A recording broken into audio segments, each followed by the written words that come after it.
Welcome, everybody. It's 5:01, and we're going to call the meeting to order. You guys look at your agenda. On the top of the agenda, we have a roll call, which is new for us. Look at our small numbers right now. We don't have a ton of people here, but just making sure that people could just speak out their name and what town they're from, and knowing that they're going to be the rep that will vote on anything that we vote on tonight. Looks like we have one rep from each town, but we could start with Andrew. Andrew Quint, Chittenden. Anyone else can jump on. Marianne Samantha Jackson. I knew that was going to happen. So, Marianne, Marianne Goulet, West Rutland. Sam, Samantha Jackson, Pittsburgh. Amanda, Hi, Amanda O'Connor, Rutland Regional Planning Commission. Chris, Chris Custer, the town of Hubbardton. Tim,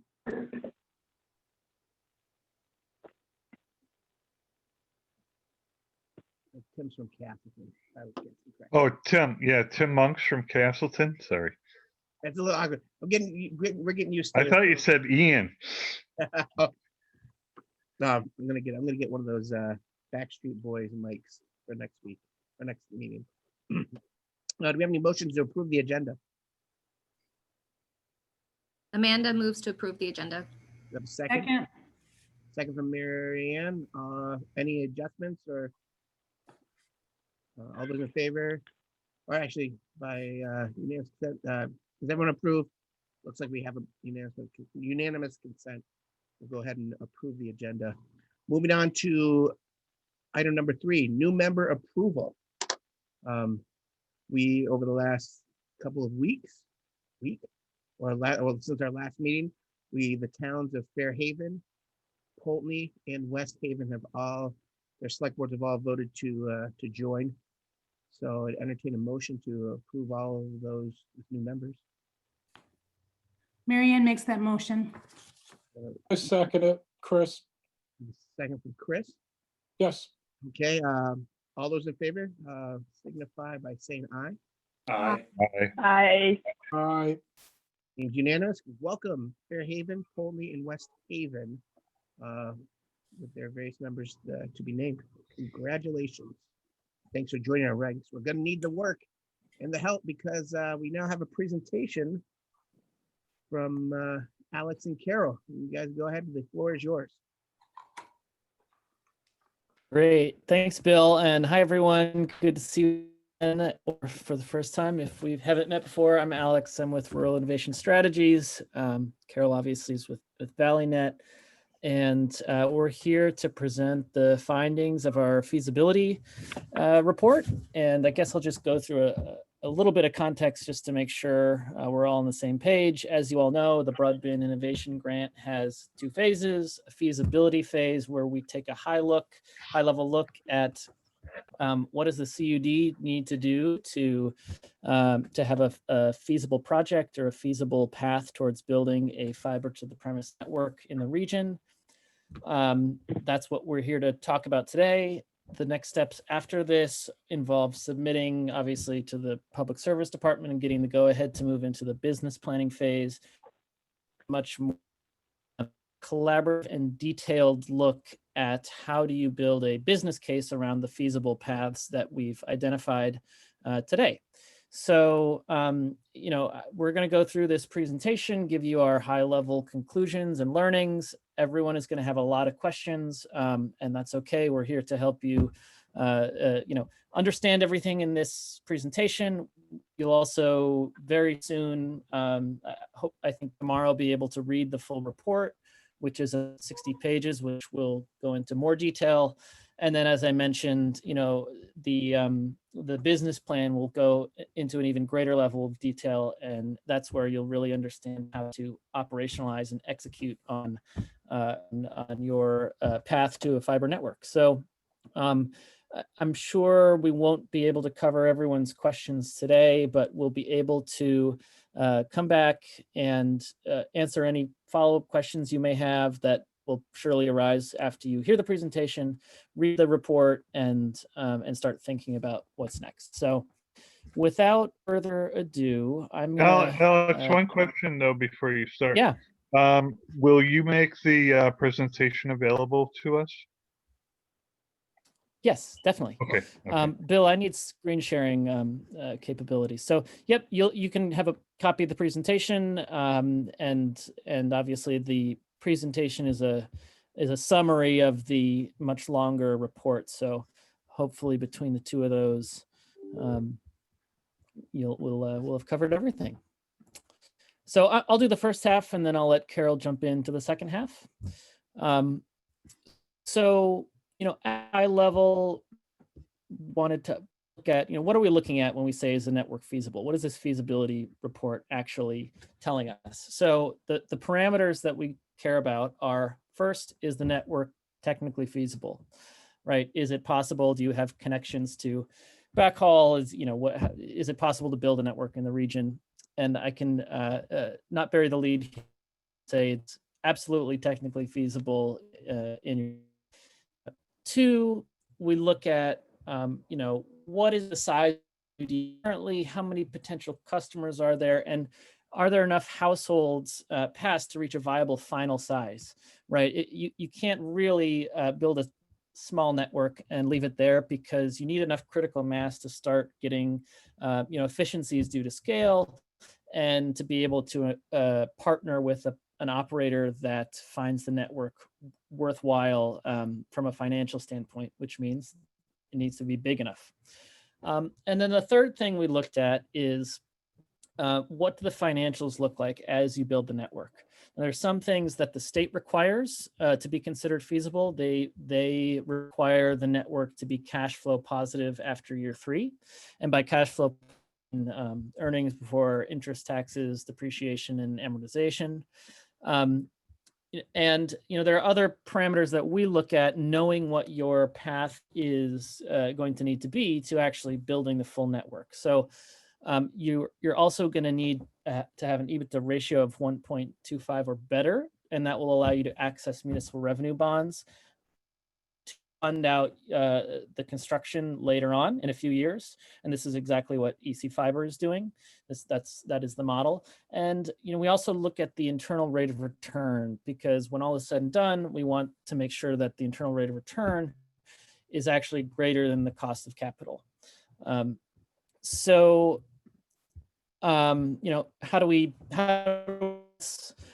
there are a range of kind of inputs and outputs that we look at.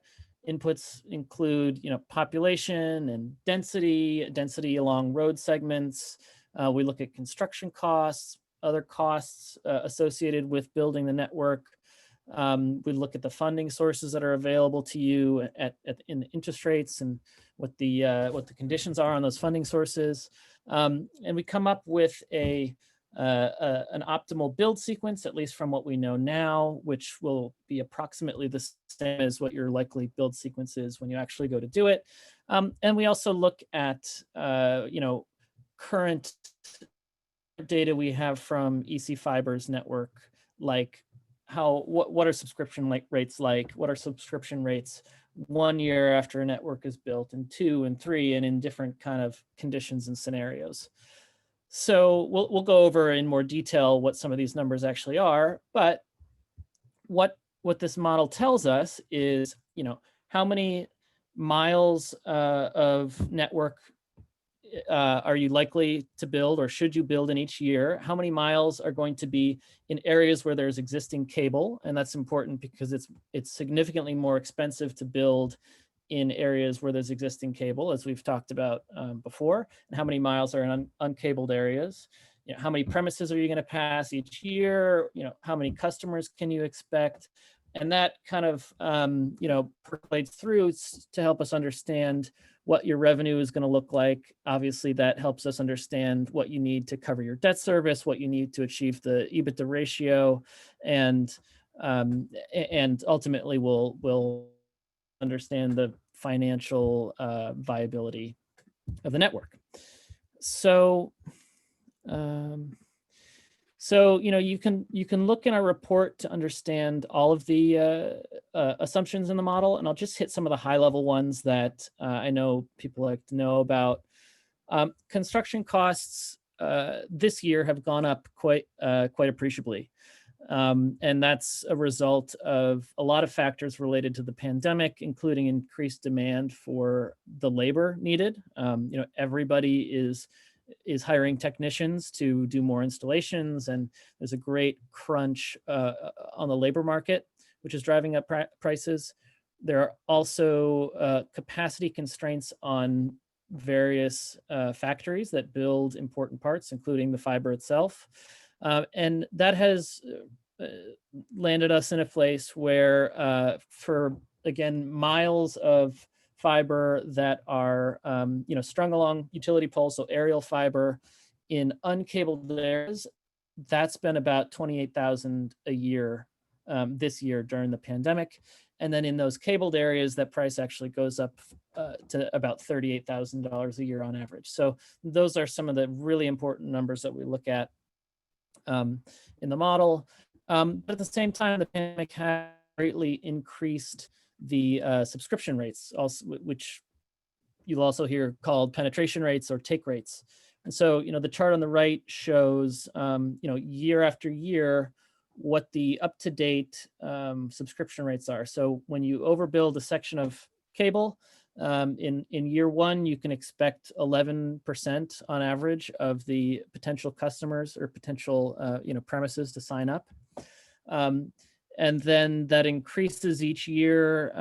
It increases a lot over the first 4 years, then it starts to taper off. Generally, that's what current data indicates.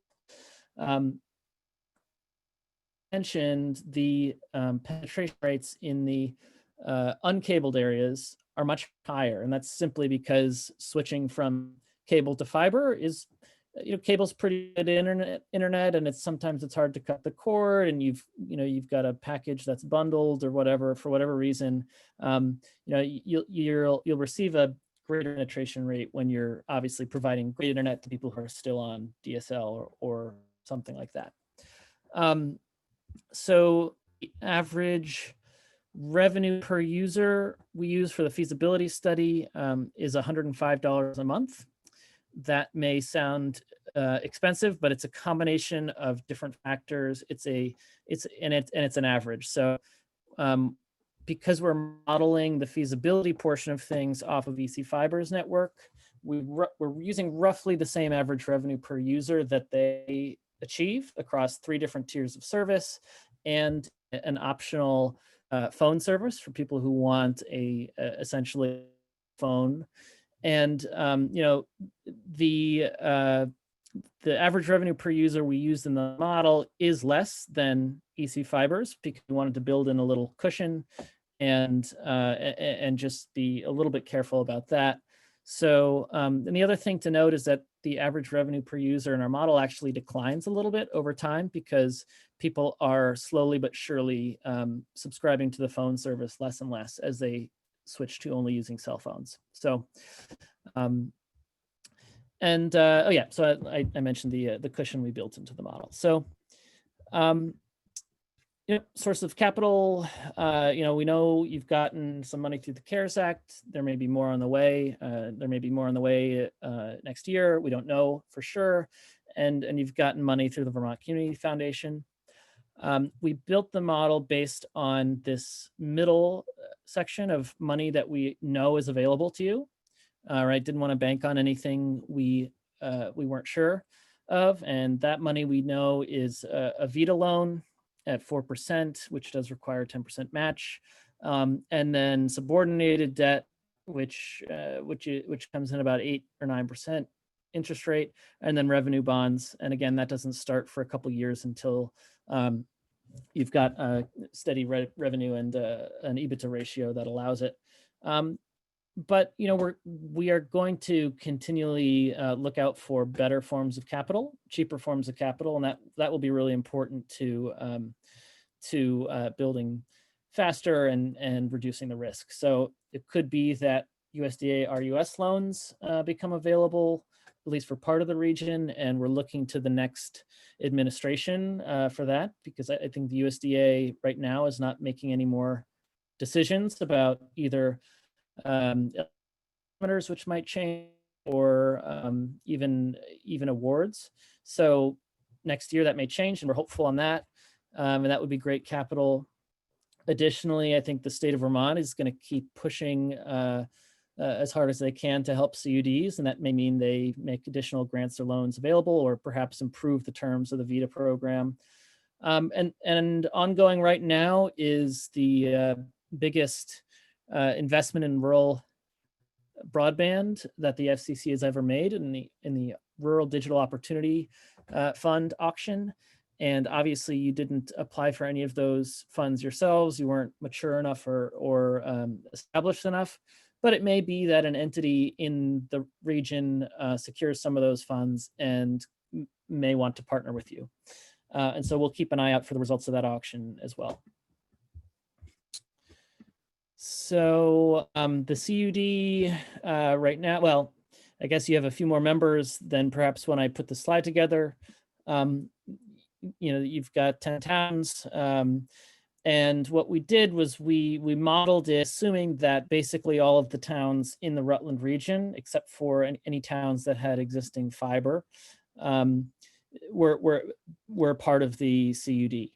And so, one of our findings and recommendations is you have to keep growing the CUD, make sure, can't stop at 14 or wherever you are now. Real bigger is better in this situation because it achieves more economies of scale, allows you to end up with more customers at the end of it. And it's just a safer and better outlook to keep growing the CUD.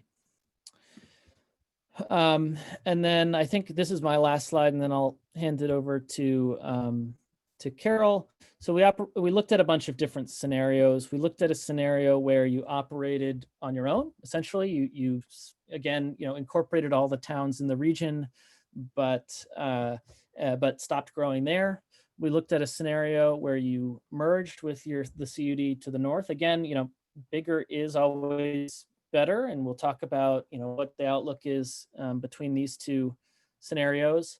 And then we also looked at what we call forming an operational partnership with the Addison CUD and the CUD to your south in southern Vermont. And by operational partnership, we mean you don't merge, so that you maintain your own governance. You can get your own VITA loan, but what you do is you coordinate with your neighbor to pick the same operating partner. So, right, just as a reminder, some operator is going to have to come in and operate the network that you build.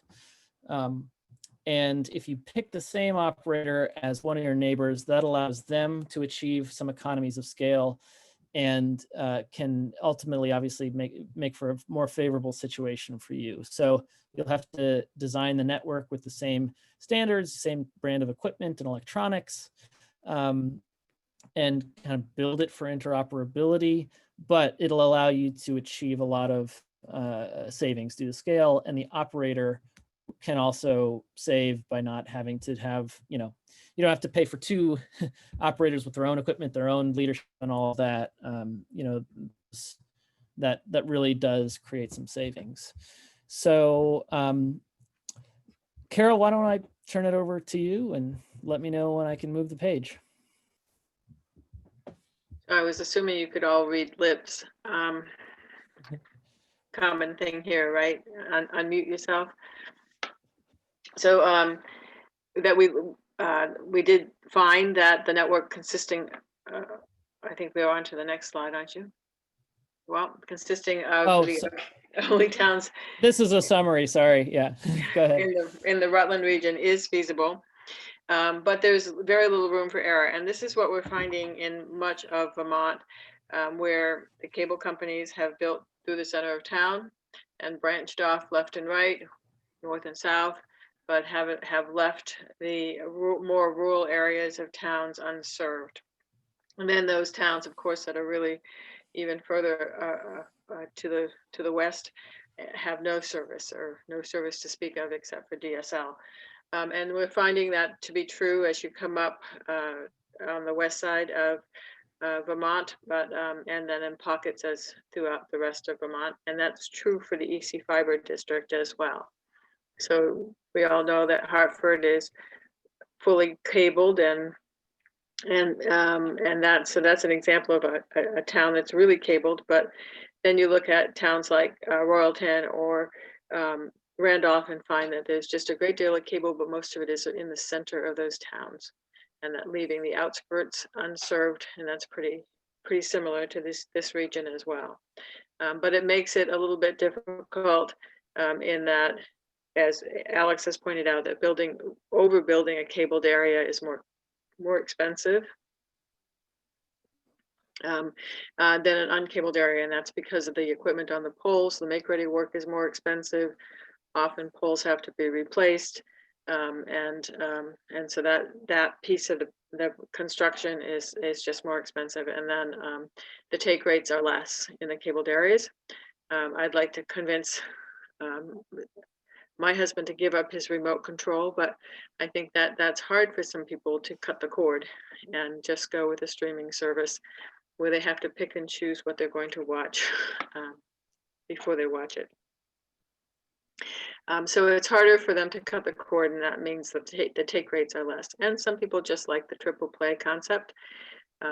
As much as they don't like their cable provider and the customer service that cable provider provides, it's still difficult for them to make that decision to change. So that's partly why these areas are difficult to create a very viable network.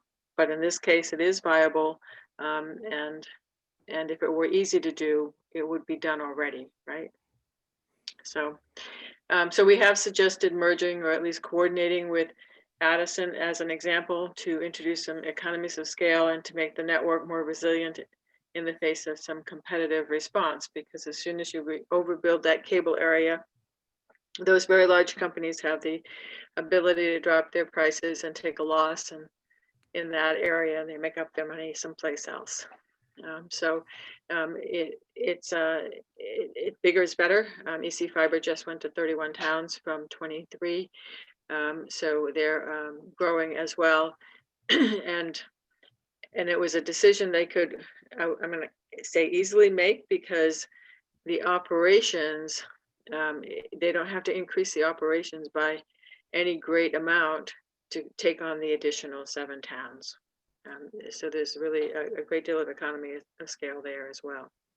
They do have to increase the backhaul quite significantly. And then coordinating with Bennington is also an option. They have other paths, and I don't know which way they're going to go. I mean, certainly Bennington really does need to partner or create an operational partnership with someone to be viable moving forward. Yeah. So next slide. So yeah. Go ahead, Alex. Oh, well, you basically said all this already. So the reason why we say that it's feasible, but very little room for error is, when all is said and done, the financing you have available to you now is pretty expensive. And although the IRR at the end of it is a hair above the cost of capital, it's really not much. And it would be better, especially considering the incumbents and the cable providers could really fight you. We just don't know. It would be better and safer to form an operational partnership, we believe. And again, I mean, that there's a lot of advantages to that. And if you do it right, and you both can get your own veto loan, you can achieve those economies of scale, but maintain your independence and maintain your ability to really serve your particular communities.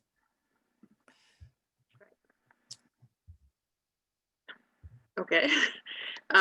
So as I said, indicated earlier, it's because most of the region is covered by cable or fiber, and we do use those words interchangeably in the document sometimes. So when we say it's a cabled area, it could be a fiber area as well.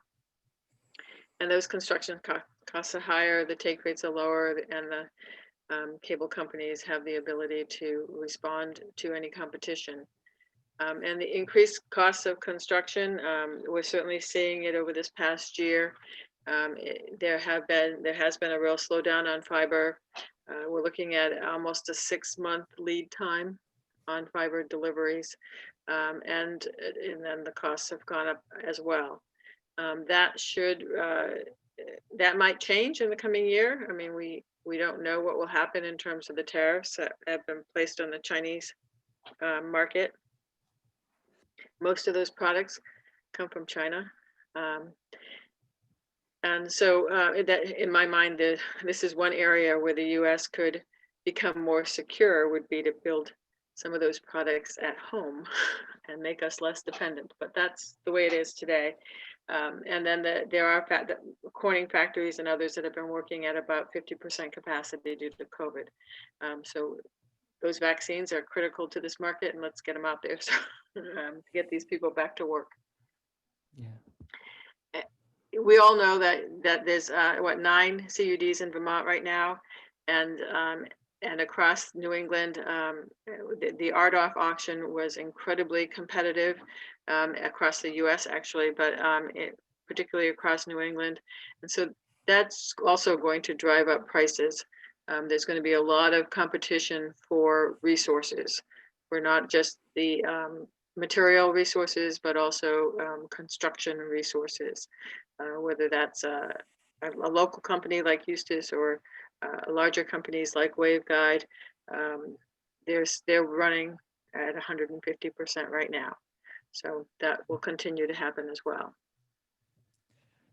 If Elon Musk wins the RDOF, though, that maybe there won't be as much demand. We have to wait and see. Yeah, but anyway, Yeah. sorry. Yeah, that's okay. He's got 6 years to make it work at a gigabit, but we'll see how it goes on the RDOF side. The financials look good.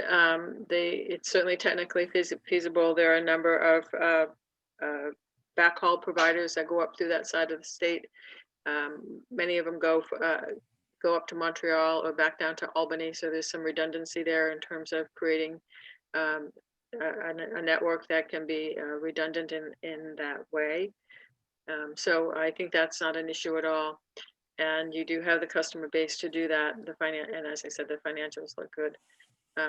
Bennington is similar to Rutland in that it has many densely cabled areas, but a bigger region would allow more benefits and more leeway in the model. A competitive response from cable, or a new fiber build in an area, or an RDOF winner that has no intention of partnering with a CUD, all could be risks associated with this feasibility.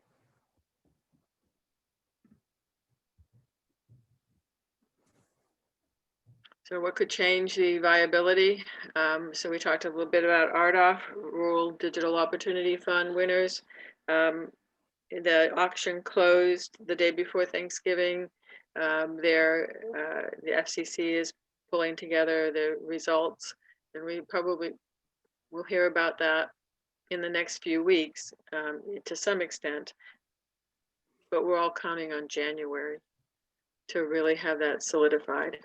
All of those involved in the auction are still under non-disclosure, and so none of us are allowed to talk about our results, and until the FCC has decided that it's finally finished. So and construction costs and materials could go down. Really, this third one is important because if a new stimulus package comes across in the short term, or even, of course, we expect one in the long term under the new administration, particularly for infrastructure, broadband will be one of those, and that could make more funds available at a less interest rate. So in the model, we're using subordinated debt. We know that it's available out there from equity investors. And we know the sources for those, but it's expensive debt. And so the more funding that we can find at a less expensive interest rate is certainly everyone will be better off, and it will bring down these costs dramatically. So we look to that and we'll see what happens there. Other factors could be that the construction costs continue to go up because of demand. So you have to be just aware of that. And there's a lot of conjecture about what CCI is doing.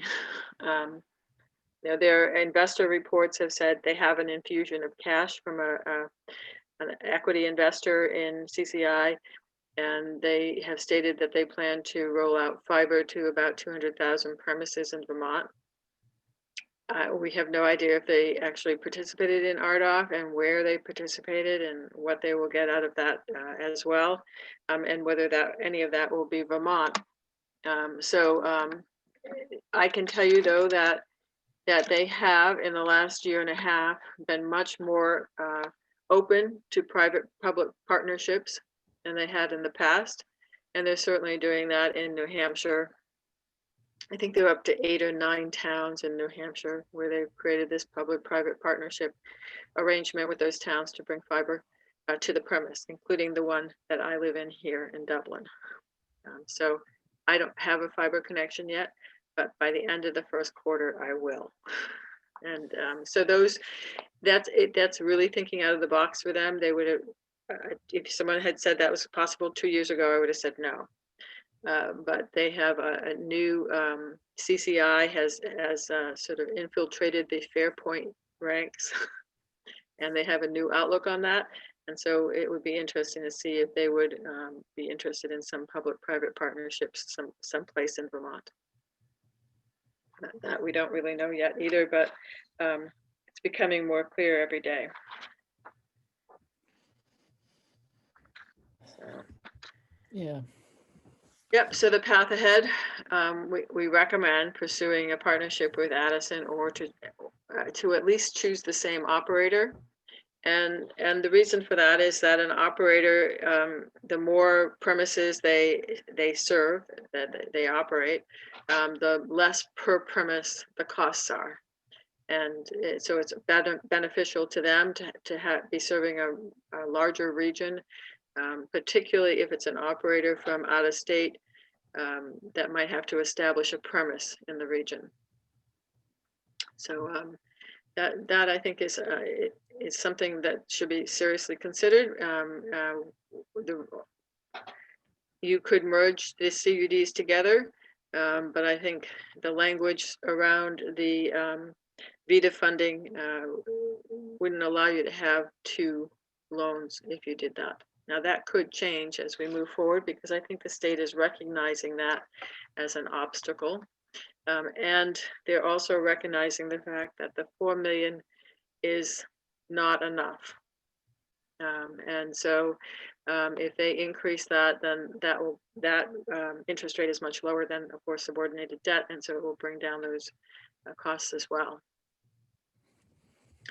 And we can also sit around the table at the end of January and assess what RDOF did to all the CUDs in Vermont, or what opportunities arose from the funding. And I think it's going to be both. And so I think we just don't know. But it is something to move forward and think about. What other CUDs are doing at the with their business plans established is many of them are preparing to know that information by pulling together necessary RFPs, but they're still waiting on the results of the auction. So there's still work to do. Some of the timing as things stand today, and we say as things stand today because all the bets are off if there are dramatic changes. But you need to receive the approval of the PSD, and you're taking advantage of any CARES Act opportunities. I believe you're doing that already. We'll start to analyze the results of RDOF as soon as we get them, and we'll begin the business planning process. So we're going to want to sort of take guidance from you in what direction you want that business plan to move in. Should be finished with the business planning in the first quarter and be able to see some sort of partnership formation. You'll need legal help during different parts of this, particularly as you're, creating contracts or agreements between you and other CUDs or you and potential partners. Certainly fundraising. There is a CUD who's decided they're going to do a capital campaign and to try and reduce some of their costs. It will be interesting to see how that works in their region. It could work out very well. So if they can raise 500,000 or so, the more that's not investment dollars, but actually contributions, that will start to reduce some of their funding needs as well. As I talked about before, doing some preliminary work on RFPs and high-level design work is something that could be done. It'll reduce the costs of your design work when you get to the design and engineering phase to have the high-level design done. And so that can be done in advance as well. I'm sure you're aware that the PUC, the PSD, the Public Service Department, has been working with Green Mountain Power. Green Mountain Power, sorry, to add more information to their poll data that they have publicly disseminated. And that will reduce the costs of doing poll surveys. If they add the information that we've requested of them, the GMP polls would just need to be validated, and collection only would need to occur on those polls that are not Green Mountain Power polls. That will reduce the cost of that poll collection process considerably. So that should be occurring as well. You start doing poll applications and make ready work. That process is a long process. The one caution there is when you're approved so you put in the poll application and the make ready work is complete. You have a certain amount of time, about 18 months, to get on that poll, or you have to start the process all over again. So you can't do that work too much in advance because nothing's going to change, but the utilities that are going to lose those customers are going to push back on that and not do their make ready work and until you reapply. So it's just a way of keeping you out of the mix. But that's just to be cautious about that. It's also a time for a pre-subscription campaign.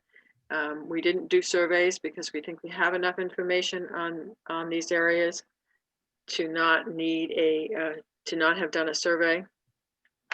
But a pre-subscription campaign is an important piece when you're going out for financing.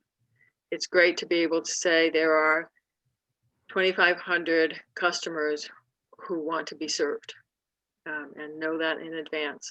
I think that both the revenue bond market and any grant funding or other funding sources like RUS, that's an important piece for them to know. So assuming everything were to move forward, you could start construction in 2021 in the fall and carry it through the spring of 2022 and maybe get the first customers on board and attached by about sometime in the second or third quarter of 2022. Seems like a long time, but we're really trying to set up the CUDs to move much quicker than EC Fiber had the ability to do. And so where it took them 10 years to get to where they are today, and they're still finishing off the last of those first 23 towns in terms of delivering the fiber to each customer. We certainly want this to be a much faster process than that. Yeah. So that's not only that, but I think we also want to make sure we're setting expectations really reasonably and accurately, because I know all of you are going to be asked the same thing from your towns, right? It's how soon can we get hooked up? And if looking at everyone's smiling faces, I think everyone's realizing how complicated this is, and how dynamic of a time this is to be doing this work. And that's certainly true. And not only do we want to make sure that we're presenting all of the frankly, obstacles and challenges accurately, we want to make sure that you're armed with information to set expectations for your own towns and stuff like that. And along with that, we're here with you to make sure you understand the process and understand the information. And in that regard, I feel like we're almost just starting as we do this business plan and start collaboratively thinking about what you want the CUD to look like. Now that we can go to the next phase, you'll all become, quite experts at this as well. So, all of that is to say, I hope that this does not seem like I hope this doesn't dampen anyone's moods. It's quite frankly the opposite. I mean, there are multiple feasible paths. We always knew it would be difficult, and now we're ready to spend the next year and a half together, or however long. And I think that we've presented a feasibility study that sort of meets the needs of what the Public Service Department is looking for in terms of 3 years viability. But the reality is that as you start to build and you build and you spend money where you're building and you're paying that money back, you can be you can be successful even though you might not be cash flow positive and EBITDA positive after 3 years. That might take a little longer, and what's painful about that is when it takes longer, that means somebody's not getting hooked up, right? But financially, you can still move it forward without being EBITDA positive after 3 years. We know what it's going to take, and that's part of the reason for that subordinated debt, is to bring you to that position faster. But if you wanted to a slower pace, that maybe matched more matched finances, that funding that might be available, that's also possible. Mm-hmm. So I think that's where we need to stand. And then what's next steps? Yep. So, I think I mentioned this earlier, but after you get a chance to read the document and digest, you're welcome to look at this presentation again. We should set up another time and go through questions. We're happy to answer questions now. I don't know what else you have on your agenda, but that's what I think is most important for the next week or two, is just to make sure everyone has a chance to really digest, start to understand what the possibilities are, so we can pick the right path forward. Of course, some of the things we mentioned earlier, are right to keep doing. We need to keep growing the CUD. You've already got a relationship with the Addison CUD, but keep that up. It seems like, our recommendation is certainly that they would make a great partner. Carol mentioned potentially cultivating some donors for the VITA match. That's the VITA application is going to come up sooner than we realize. It'll come up in probably Q2 of next year. So it's not a bad idea to start thinking about that, as well as staying attuned to the other financing sources and executing on the CARES funding opportunities, whether they are the current CARES money or a potential other stimulus money. And the other thing, going to our side of things, we want to be a part of this and help you with discussions with Addison, and then future discussions with potential operating partners and all of that. So we're really with you to do that together. We don't want to make you try to do a lot of this stuff on your own. So we'll be there with you for those discussions on an ongoing basis.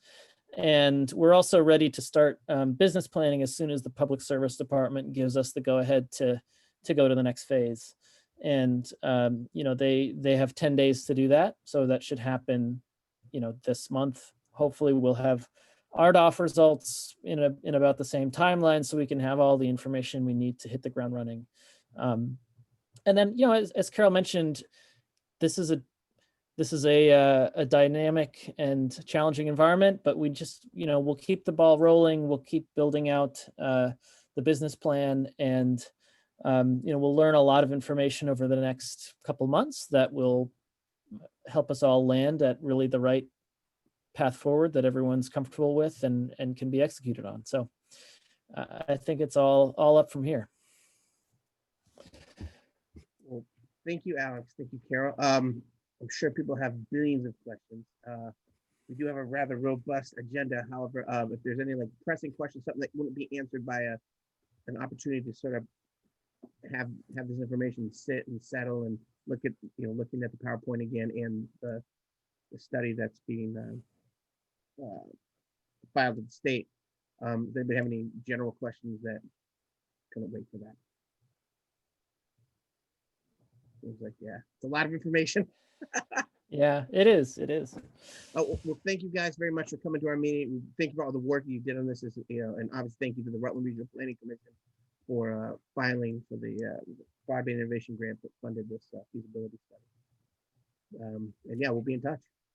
And you've got ongoing meetings. You just invite us to your CUD meetings whenever you're ready and whenever you want to talk things over. So You'll be hearing from us. okay, just make it clear. Thanks. And if people have questions and they just want to email them in, we're perfectly happy to take those. If you want to create a list of questions as they come up, as you review the plan, it's sometimes better that we have a list ahead of time. But feel free to email us as those questions come up, and we can move forward with that too. Excellent. We will share your email with that. Yeah, feel free. Great, thank I you. think the world knows it anyway. Yeah. Well, thank you guys very Thank much. you both.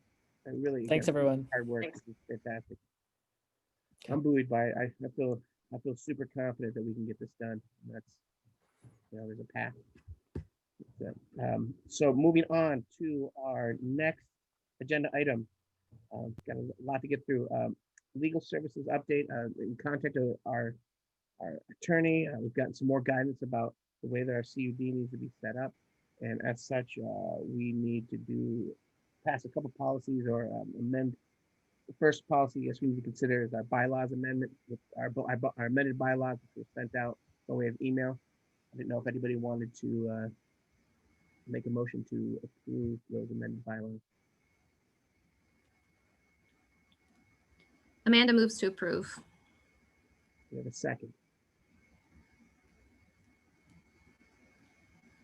Everybody know. Oh, Marianne, let's raise the hand and seconded. Sorry, yeah. All right, okay. Any discussions? We have opportunity. The biggest change in this was was pointed out to us legislatively that the chair and the treasurer, some of the wording in there was a little garbled up about specifically about some of the committees we need to create, and whether or not the chair can be the treasurer, and that's going to come up going forward. So any other further discussion? All those in favor signify by saying I I opposed. The ayes appear to have, the ayes do have it. We have new bylaws. Fantastic. Next up is our conflict of interest policy. If anybody had an opportunity to look at that. Do we have any motions to? I'll make that motion. Marianne will. Mary makes a motion, a second. seconded, Chris. By Chris. Discussion. Okay, yeah, all those in favor of passing this, accept this policy, adopt this policy, signify by saying aye. I Aye. Nays? The ayes appear to have, the ayes do have it. We now have a conflict of interest policy. Fantastic. That moves us on to agenda item. Amanda, Jeff. Agenda item number 6 is committee appointments. I would like to officially resign my position as treasurer, as I'm not allowed to hold the position of chair and treasurer. And so this sort of creates some interesting opportunities for us. You know, there's been discussion about a treasurer can be, we'd like to appoint a temporary treasurer until we are able to find an accountant that can serve as our treasurer. And according to our bylaws, you don't have to be a member of the committee to be a treasurer within our bylaws. So that's out there. But I've resigned as treasurer. Do you have anybody that want to be the temporary treasurer? Any nominations for temporary treasurer? It's not a difficult position at this point, because we are right now, we are sort of under the umbrella of our friends with the RPC. They're acting as our fiscal agent, so they hold on to all our funds. We got a good accounting of what's happening right now, but as we move along, we are going to need a independent treasurer. Anybody feel? I'll do it temporarily, but I don't think I'm qualified enough to do, millions and millions of dollars here. So, No, Marianne, it's temporary. We're going to identify an accountant. I okay. can't hold the position. And Bill Okay. can. So thank you, just for the formality's sake, but we'll relieve you from that post as fast. Thank you. Thank you. But thank you. Okay. Fantastic. Nominations are closed. All those in favor of appointing Marianne Gillette as treasurer, temporary treasurer, signify by saying aye. Aye. Aye. Congratulations. Under duress. Looking at some of our other committee appointments, I don't feel like we have enough of a sample size, I guess, to move forward with our executive committee and finance and audit committees. Our executive committee needs a minimum of 7 people on the executive committee, and we don't have enough people to nominate here. So I would suggest that maybe we table that agenda item, and with finance and audit until I think we have a solid treasurer. Not that you're not solid, Marianne, but a more permanent treasurer, that we maybe move that down the road as well. Any objections to tabling that? No.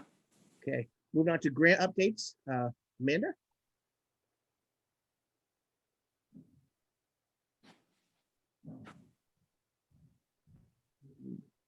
Amanda, are you there? You may. I know we're going to talk about just the fact that we still have the 30,000 from Vermont Community Foundation, and our grant total has been adjusted from the CARES Act to 80. I don't have that number right, from around 84,000. It's going to pay for a lot of the work that we've been doing around the website development, some administrative work, marketing, management, website, everything that it could be paid for. That's right. Is that right, Amanda? Maybe it is. I'm sure. So yeah. So again, our grants are. We have no more grants on the horizon right now. I'm looking at. I know Washington's kicking around the idea of another stimulus package. Maybe that presents more grant opportunities going forward. But looking at our next item up on our agenda is our website development update, and Amanda is. I'm back. Sorry, Hey, the internet yeah. dropped me appropriately enough. We carried on through the grant update. I just provided an update saying that we still have the 30,000 DCF, and that we adjusted the grants to closely match what we're doing for marketing, website development, and all the other CARES funded stuff. Awesome. So you're on website. Yeah, so we're on track for our website being live, I think around the 15th. What's happening right now, in addition to the website being built up, is we do have an outreach and information platform that's being finalized and should be up by tomorrow. So tomorrow morning, I'll send out an email to everyone so you can see the new logo.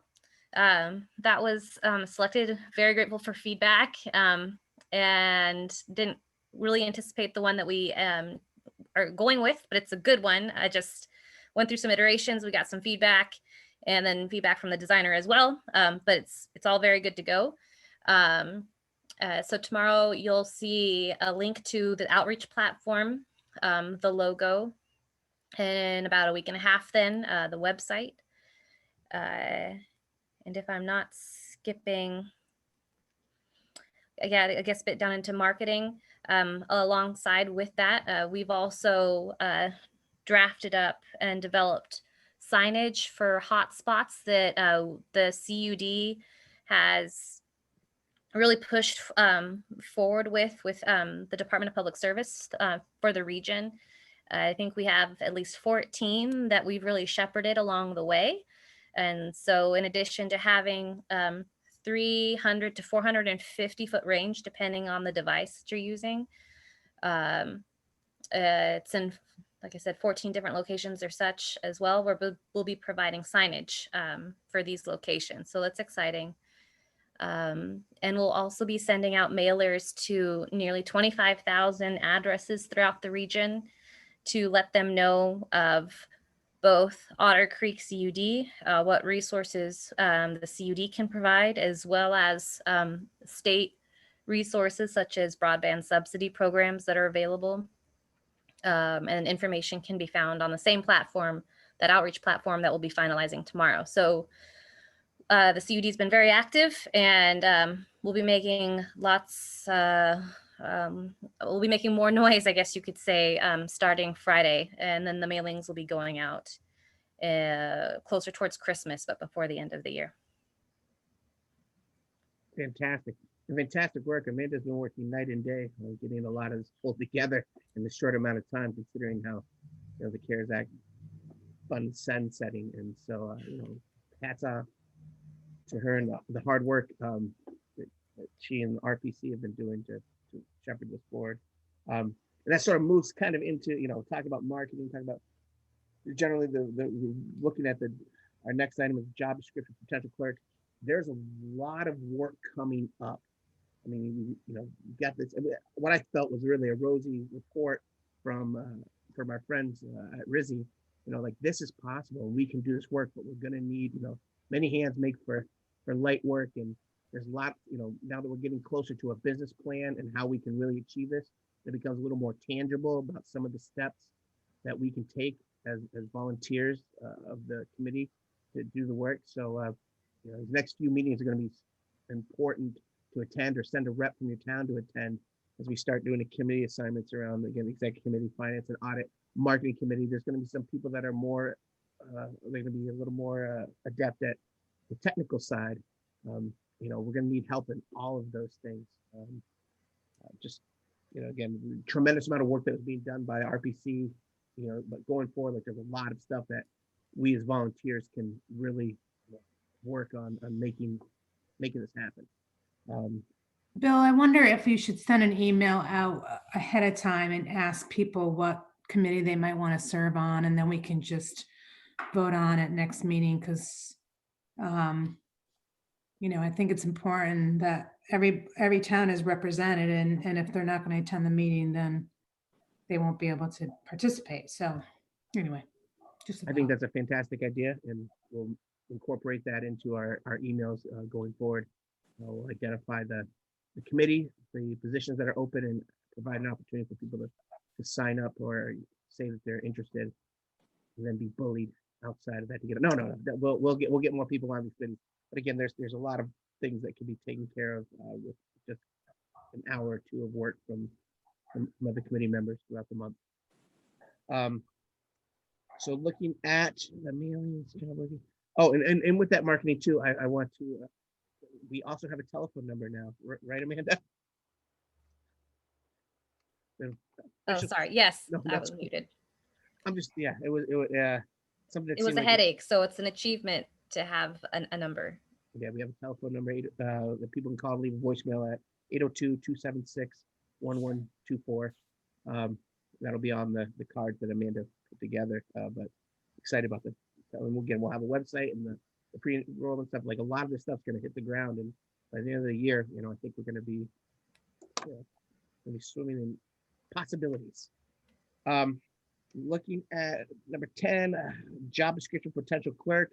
If there's anybody that's involved in this committee, that would be interested in helping just come up with a simple description for potential clerk position that we may have to hire for in the coming year, please contact me or Amanda so we can get the ball rolling with that and get somebody to do some of this, some of the paperwork that needs to be done.